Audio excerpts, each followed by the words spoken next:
Black the Name by D.B. Halbert. Narrated by the author, D.B. Halbert. Chapter 13. Forest Shepherd. The morning comes again through the thick canopy as ribbons of sparkling gold dance with the songs of the birds that call the treetops home. Elizabeth wakes to a soft ring in her ears, similar to that of small silver bells. Unsurprisingly, after she rubs the sleep from her eyes, she finds herself alone in the tent with the voices of her companions discussing the tasks of packing the camp outside. Elizabeth's mind turns to her desire to itch, or more accurately, the lack thereof. And looking to her arms, she is surprised to see why. The welts from the stings that had formed when she incurred the swarm's wrath, the pillar of insects, have nearly all shrunk to insignificance in her sleep, most likely thanks to the strange green paste. To her side, Elizabeth finds with her hand, as she props herself up, the fabric and leather of her bag, and turning to it sees the tops of Val's outfit with a grin. She stands and changes into the traveling clothes, folding her sleeping gown into her bag once more. After putting the tops on, she laughs to herself as a breeze passes through the tent, revealing to her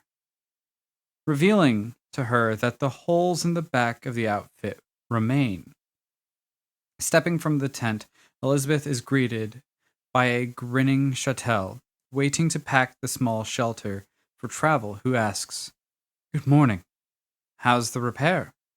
Elizabeth raises her eyebrow to the question, thinking it to be a joke, responding after a second passes that she realizes the honest intent behind the man's look. "Well, you didn't really fix anything, did you?" "Oh, but I did.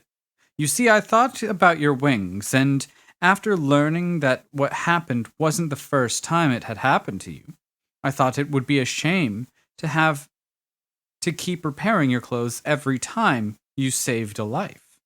So I reinforced the edges from the tear, making them a part of the outfit instead of an outcome of your bravery." Elizabeth smiles, almost with a giggle, for the majority of Chatel's explanation, all of which drops away to a melancholy when his words pass, "outcome of your bravery," which Elizabeth begins repeating in her head, thinking to boop. Dragging her bag away, Elizabeth walks to the spot she had sat the night before to eat, leaving Chatel confused, wondering what he had said wrong. After another handful of minutes, the entirety of the camp is packed, the waste buried, and the group begins again. Walking through the forest, like the days before, it is quiet for its size. The soft rustling leaves underfoot, intermingling with the chirp and claw of birds above. The day is slow as the path Chatel leads winds and remains at a walking pace for most of it. Pearl watches carefully over Elizabeth, whose mind remains on the end of Chatel's comment to her, causing her to hold her bag like she held Boop. The day reaches its peak as a clearing opens for the group to stop for a lunch break. The clearing is not a large one, with trees closely grown around it like a flock of sheep huddling together. At the center of the clearing stands a tree slightly smaller than those around it, and a similarly sized stump, both rooted into a shallow hill. Unwrapping their bundles, the six begin eating their bread and cheese. However, their lunch comes to a sudden stop with the sound of rustling leaves and snapping branches, which can be heard all around them. Normally, they would think little of the sound, explaining to themselves the likelihood of it simply being an animal that wants nothing to do with them. But because of their run-in with the Shikar yesterday, all 6 of them are on their guard at the sudden new presence nearby. The creaking and bending wood gets louder with each second that passes of the group scanning for the source in the tree line when Pearl thinks she pinpoints it. With an expression of worry and confusion, Pearl points to the tree on the hill with them, asking the others, guys? Was that tree always looking this way? Pearl directs the eyes of the others as they look to her and then the tree, to see the moss that clings to one side of the tree, which, when they entered the clearing, was facing away from them, now faces towards them. Elizabeth squints, tilting her head as she stares at the tree, and after a moment she asks the others, "Does that look like a face to anyone else?" Pearl looks with squinting eyes again at the tree when, with the sound of creaking wood, the bark of the tree shifts, and an elvish tongue, a knot on the tree's surface, opens into a mouth, saying in a very deep, very slow voice, "Na ha u plitium na rast." The motion alone was enough to cause the group to stagger away from the looming tree. The realization that the words were coming from the tree itself nearly causes Auburn's instincts of self-preservation to loose arrows at the stranger of wood. Auburn's instinct of Pearl points to the shifting tree and, tilting her head mostly toward Chattel, stammers, "The tree is talking. Is that normal?" Auburn looks at Pearl, almost agitated with the situation. "Well, what did it say?" "The tree just asked us if it was not impolite to stare." Appearing to take some offense to the question, the being of bark moves its gaze entirely onto Pearl, and leaning toward her, growls, switching his words to the common tongue. "I assure you that I am not abnormal." Simultaneously with his spoken words, the creature of bark begins pulling itself free of the ground, revealing only shallow roots, and a split at its base that rises to form legs, and its voice continues. "My name is Moss, and this is my forest." Auburn steps forward, lowering his bow to ask, "So you're some kind of king?" Moss's head moves slowly from side to side before its voice responds. "I have no army, no walls, no servants, only my flock. You might call me a shepherd." Elizabeth, curious, raises her mouth from being buried in the top of her bag and asks, "Where is your flock?" Moss turns to the smaller flesh beast before itself. The bark and beard of green that forms a face shifts into a smile at the question. Raising its branch arms, Moss gestures to the trees that form the wall for the clearing, explaining, "My flock is all around you. The trees are my sheep." After this, Moss's branches stretch out in a yawning motion. With a bowing motion, Aldrin grabs at his bag, lifting it in as slow of movements as he can, saying courteously, "We apologize for disturbing your rest. We will be on our way to leave you to your peace. Again, Moss moves its head slowly to both sides, responding, "There is no need to hurry yourselves. As I said, I claim no land as my own. I am a mere shepherd.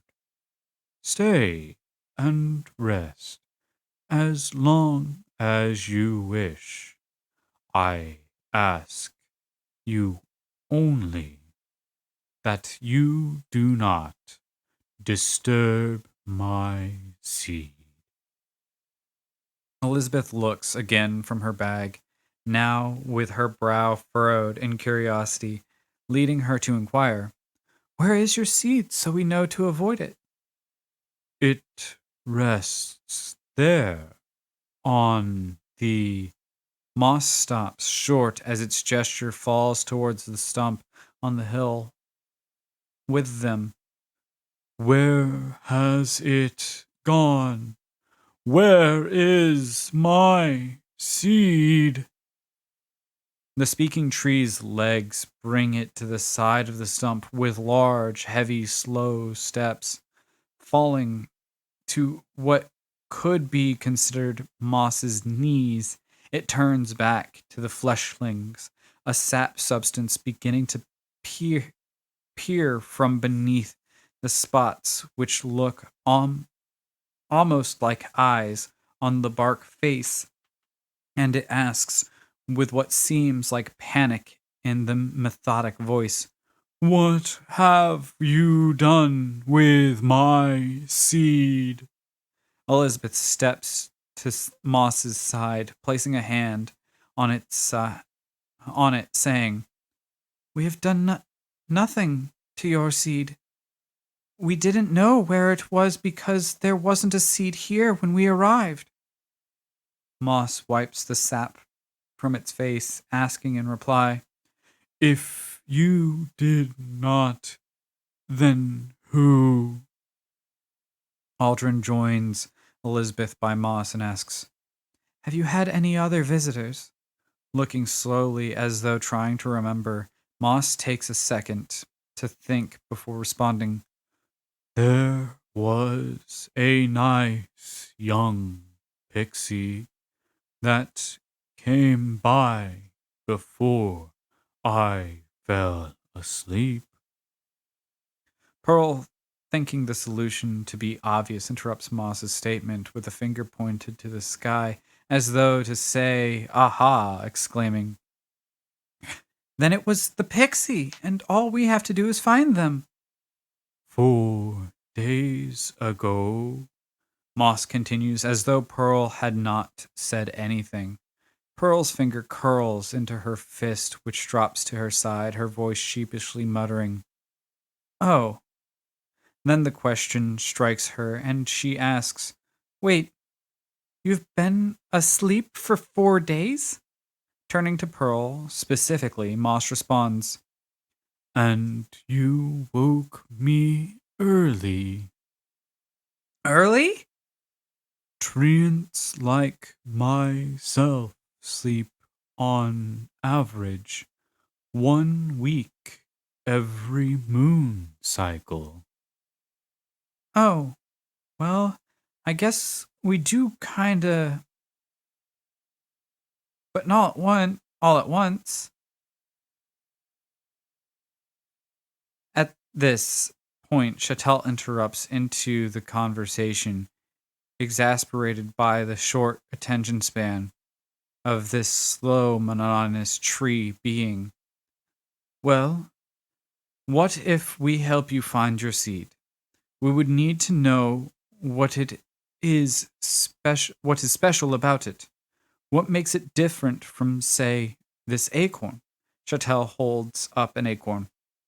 Moss tilts its head to the side, responding, "A treant could not be born from a seed so small." "Then we know it looks like an acorn, but is larger?"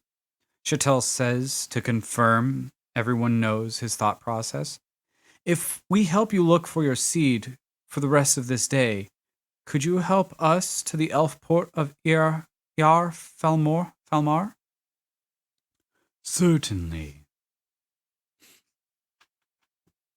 With knowing nods all around, the group breaks off, all scanning the underbrush for pixie tracks or the acorn itself. Hours go by with no luck, and the sun begins to set, casting orange shadows into the crevices that are being searched in, making the nearly impossible task more difficult. The group begins to give up searching, gathering to build a camp, one without a fire for obvious reasons, but Elizabeth continues searching.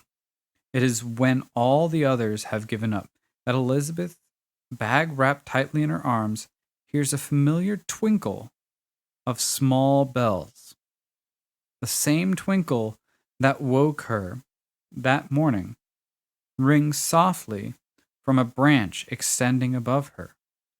Focusing her mind, Elizabeth takes in a deep breath and, setting her thoughts on understanding the thoughts of those around her, exhales the strange alien words, Eloknin. Passing her hand over the seemingly corrupt holy symbol of Archangel and creating the purple symbols in the air around her, infusing them into her temples.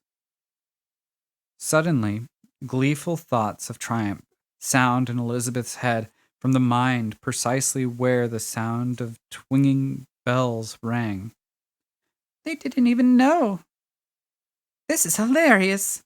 Giggles the sound in her head as a high-pitched, almost singing echo of the distant mind's thoughts. Elizabeth's mind twists and curls with the jubilance of the gleeful presence, narrowing its scope onto the singular entity within the tree.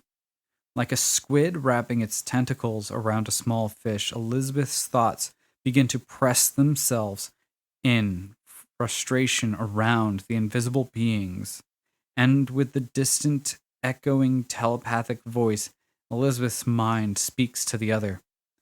What is it that we don't know? Can the young girl see me? The mind pulses back in surprise. Elizabeth, staring up at the tree, puts her hands over her eyes, responding again through the telepathic link she has established. I can see your mind. In that instant, the small figure appears on the branch in the exact spot where Elizabeth's eyes point, and floating down to the one who found him, the stranger uses his tiny hands to pull Elizabeth's from her face.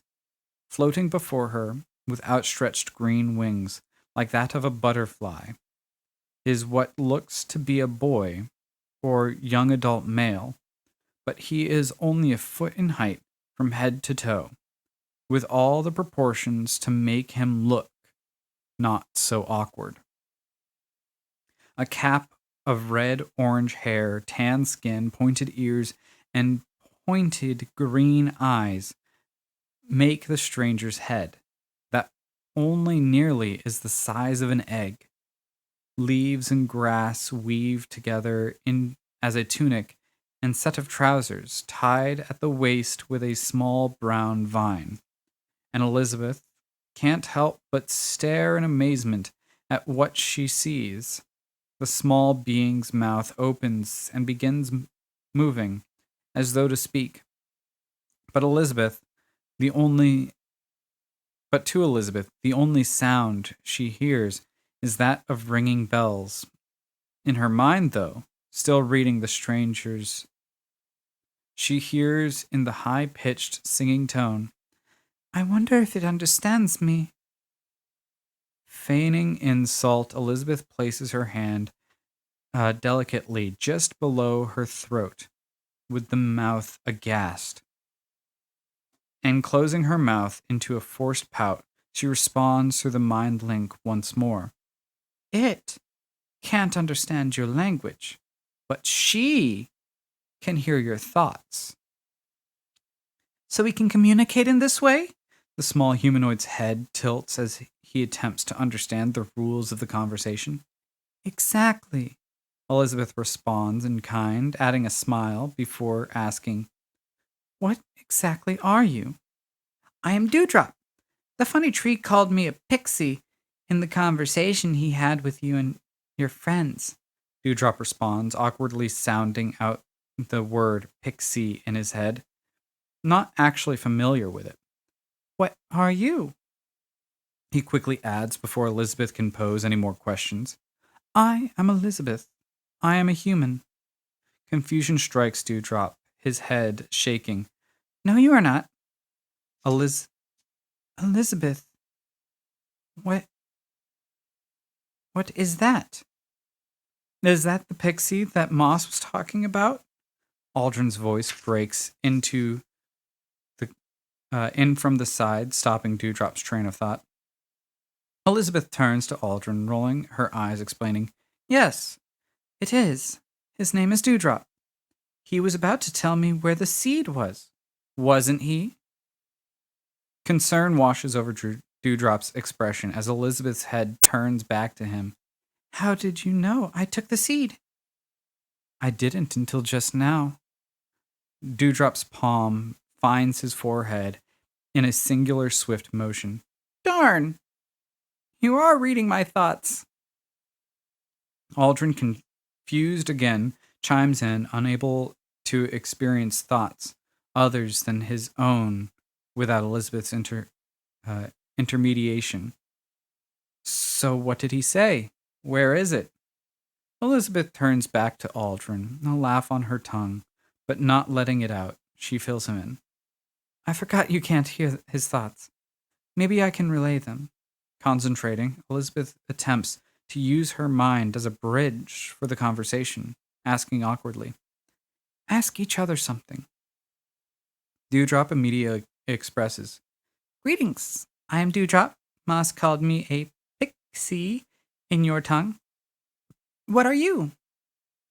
Eyes wide from the sensation of hearing another voice in his head besides his own or Elizabeth's, Aldrin's mind stammers in response, "Hello, Dewdrop. I am Aldrin, a human."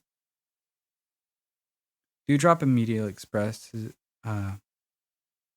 Dewdrop turns back to Elizabeth, and with an arm outstretched in Aldrin's direction, exclaiming mentally, "See, he definitely has the presence of a human about him." But turning back to Aldrin with squinted eyes, Dewdrop's thoughts continue. "But you have seen the Queen."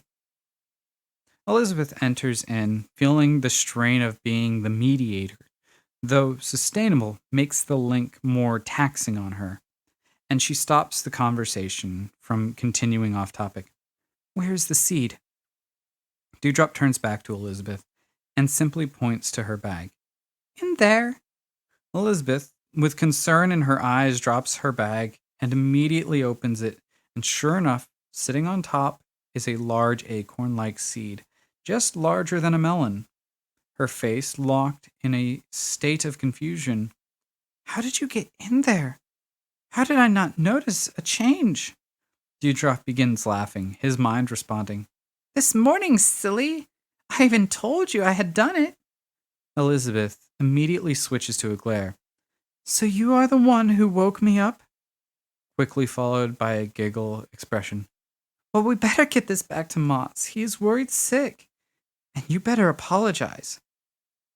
Handing the seed to Aldrin, Elizabeth stands, lifting her bag, and the three begin making their way back to the others. Elizabeth keeps a close eye on Dewdrop during the walk, who looks to her, saying telepathically, "As a note, Moss isn't a he, it's a tree.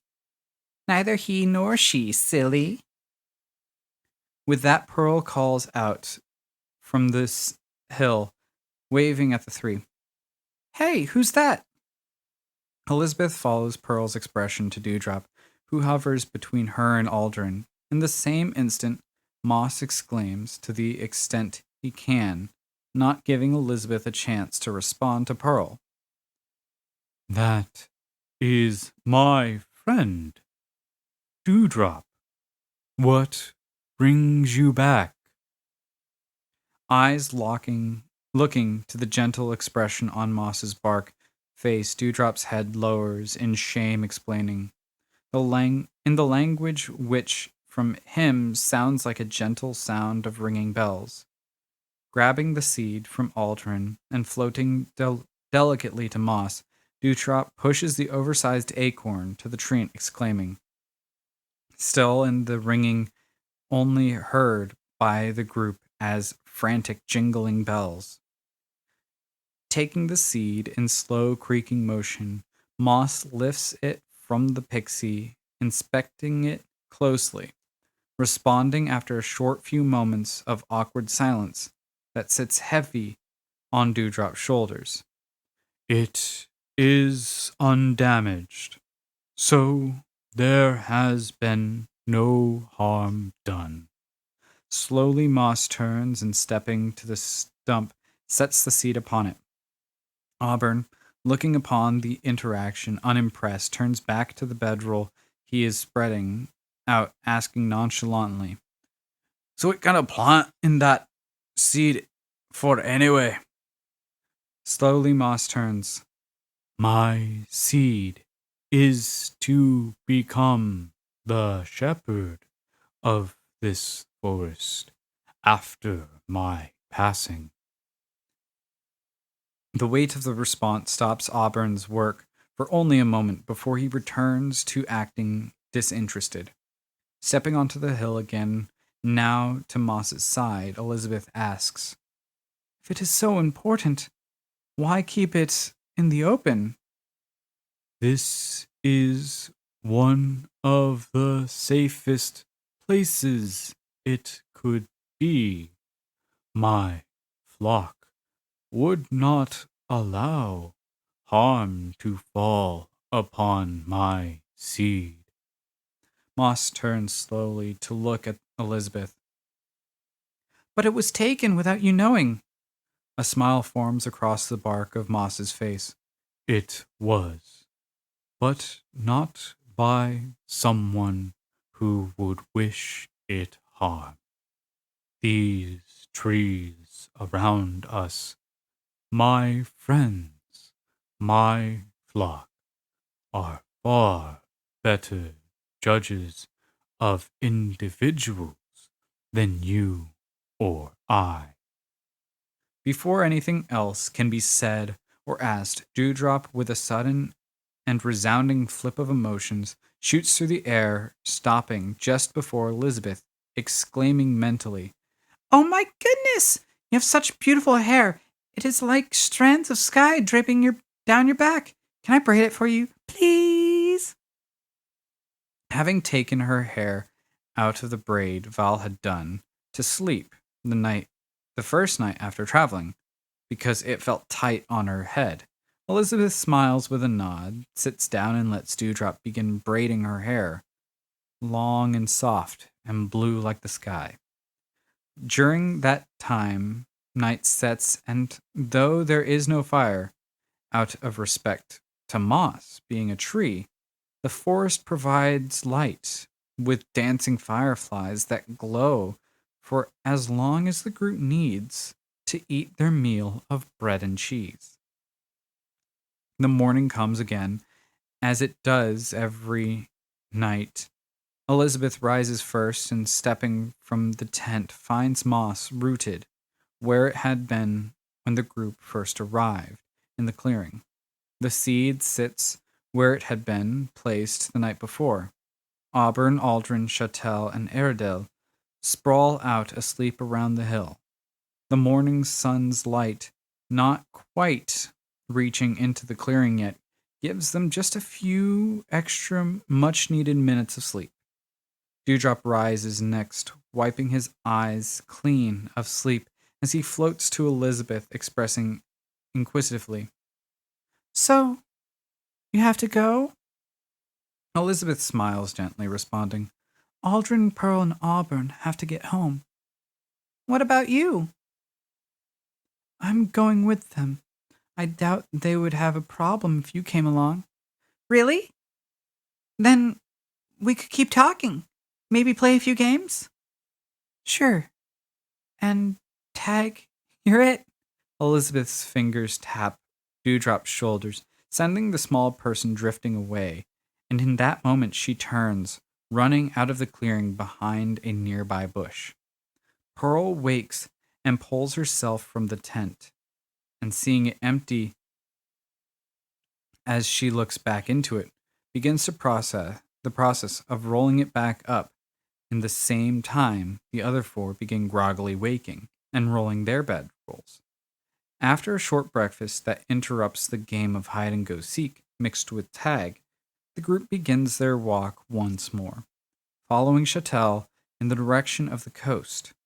Days pass, boring compared to those first few, drawing the scent of the salt water into the air on the morning of the last day of their journey together.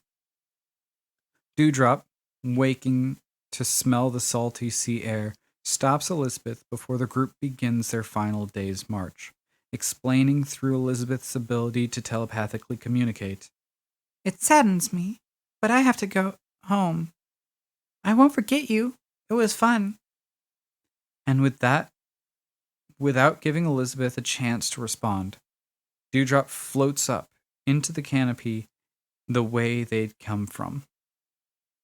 Elizabeth is left staring forward at the point Dewdrop had spoken from.